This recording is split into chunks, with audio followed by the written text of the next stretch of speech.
总统赖清德今日嘛主持三军新生开学典礼，致辞的时阵鼓励士官着爱坚定保卫国家。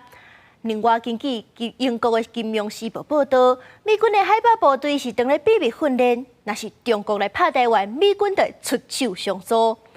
除了美国，有军事纪录片是记录到这德国有2只军舰，预计今日就会通过台海，是这22年来的头一届。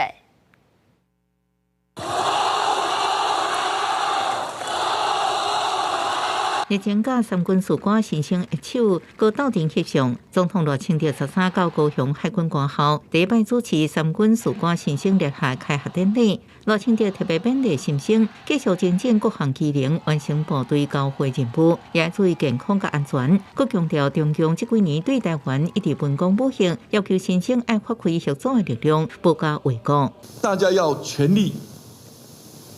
保家卫国。这些年来，中国对台湾的文攻武吓不曾停止，坚定捍卫国家主权，守护自由民主的宪政体制。英国《金融时报》是报道，要大肆改打组织首脑宾拉登的美国海军精英的海豹部队第6小队已经秘密受训练外，那强军反台对出动协助。国防部时报评论，暗过强调国军会甲友盟国家合作，共同维护区域安全稳定。印太地区因为这个美中的竞争，冲突规模加剧